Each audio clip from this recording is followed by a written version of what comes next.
I want to explain to you not just what is being done, but how it's being done. I want to go into what the mythos is, how kind of the science of how they manipulate people. But first, let me show you a couple more things. Now, we talked about how the Chinese military is regarding social media as a warfare domain. For them, that is the new battlefield. The CDOs, right? Cognitive domain operations. Social media is the new battleground. This is a warfare domain. The target of the war is your mind. It's the minds of your children. It's the minds of your neighbors.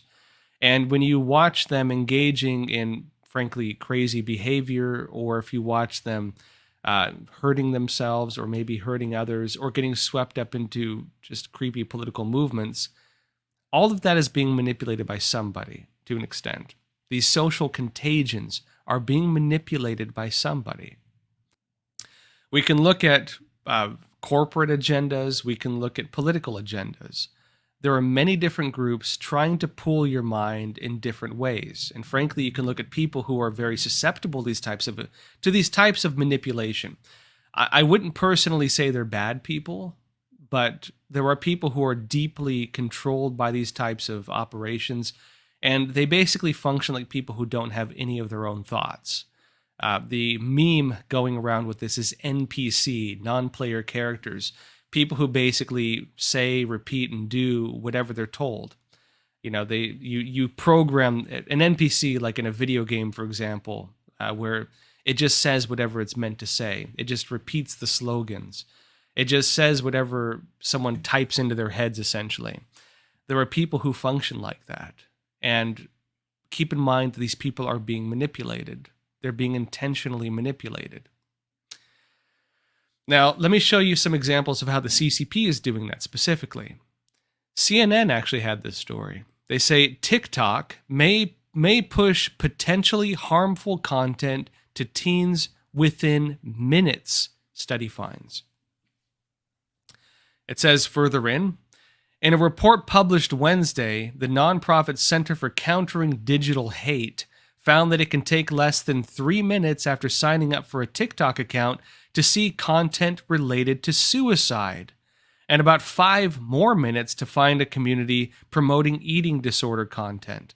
The researchers said they set up 8 new accounts in the United States, United Kingdom, Canada, and Australia at TikTok's minimum user age of 13.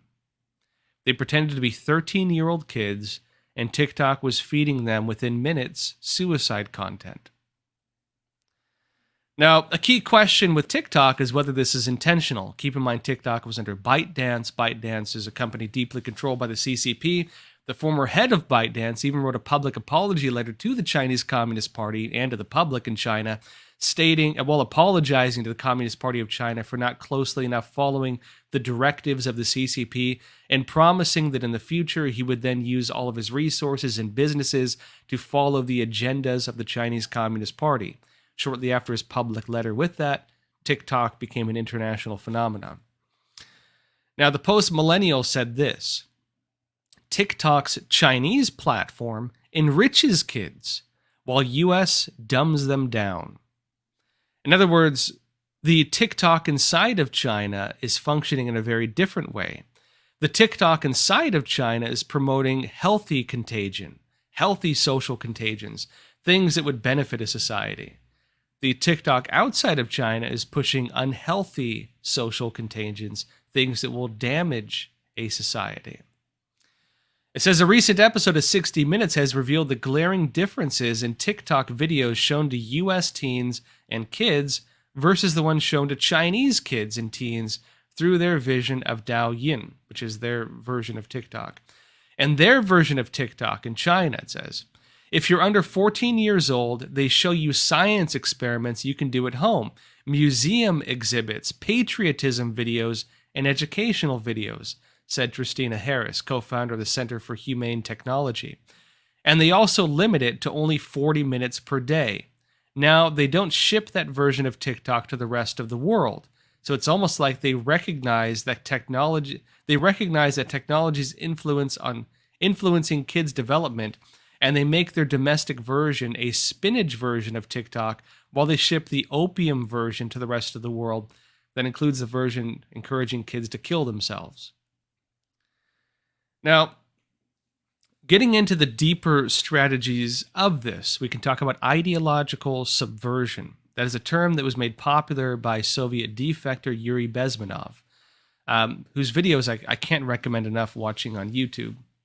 He was actually a Soviet defector, I believe in the early 80s. It was like 83 or 84. He did an interview with Mr. Griffin, who is the author of the book, The Creature from Jekyll Island. Actually, he did several videos exposing this type of stuff. He did an interview with Mr. Griffin after testifying, I believe, before Congress or something like that. And he revealed, as a Soviet defector, putting his life on the line, how the Soviet Union was launching an unseen war on the United States. And this took the form of ideological subversion, subverting ideology, your ideology, similar psychological operations.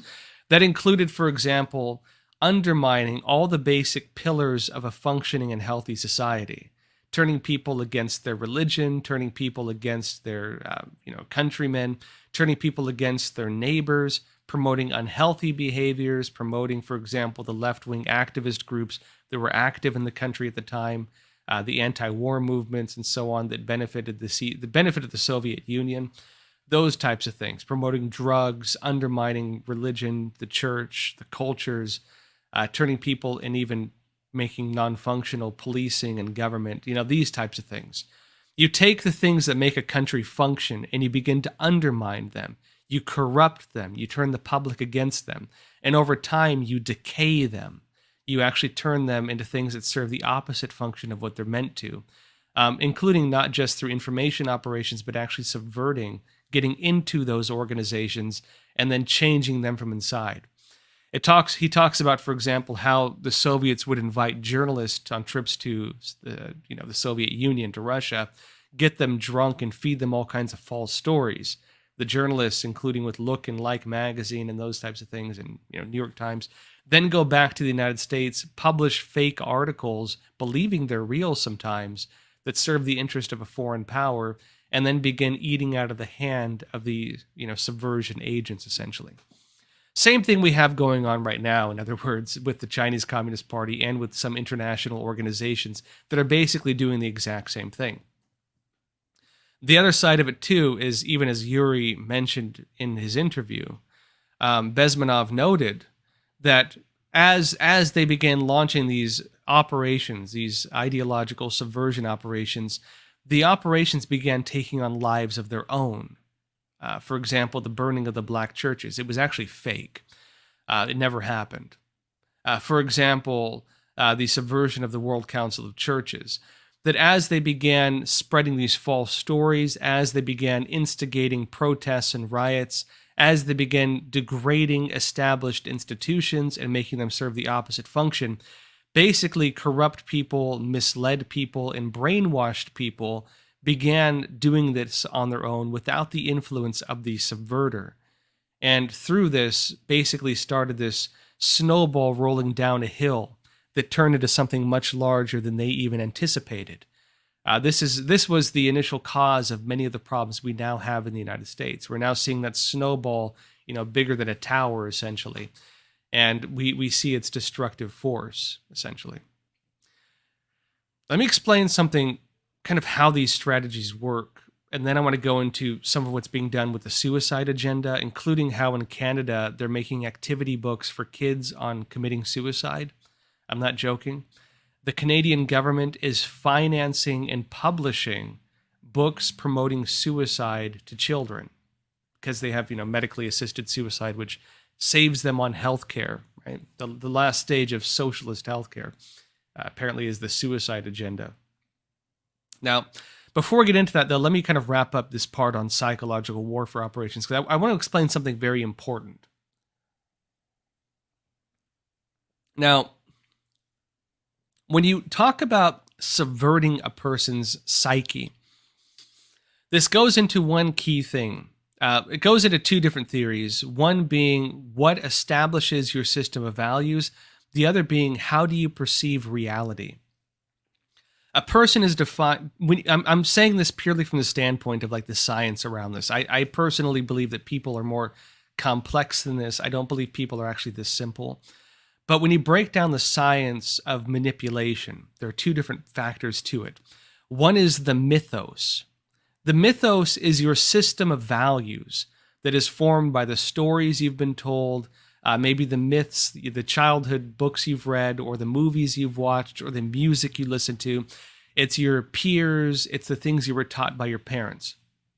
Your mythos establishes your worldview. Your mythos establishes your ideas of consequence, of right and wrong. It's the Hansel and Gretel. It's the the turtle, the tortoise and the hare. These types of ideas. It's Aesop's fables overall. It's the religions of society, the things that form, again, the stories, the values, the ideas that form in turn your ideas, your values, what you believe is desirable, what you believe is undesirable, what you want in life, what you think is good, what you think is evil. All of that is your mythos. Now, there are strategies to alter a person's mythos, the foundation through which you approach reality. And this also ties into the foundation through which you perceive reality. When you talk about subversion of a person's psyche, one is altering their values, the other is altering their perception. They would call this, for example, perception management operations is one example of this. And it goes through what they call the cycle of meaning. The theory of symbology is that people don't perceive reality as it is. The theory of symbology is that people perceive reality through symbols, that you perceive things as representing different things. For example, if you're a Christian and you see a crucifix, you will see a symbol of salvation. If you're not a Christian and you see a crucifix, or maybe you've never been exposed to the stories, the mythos, right? You will only perceive maybe just two pieces of wood overlapping. It will have no deeper meaning. Through the idea of symbology, a person may perceive an object and it will evoke certain memories. It will evoke certain feelings based on their life experiences. Maybe they'll see something their grandma gave them and it'll bring back fond memories of, maybe baking cookies with their grandma or something like that. Maybe they'll see something and it will trigger a negative response. Even an individual, it may trigger memories, for example, of good or bad experiences with that person. That is the nature of symbology, that we perceive reality as things that elicit certain unconscious responses. That when we view things, it triggers emotions, memories, and thoughts. That's how that works.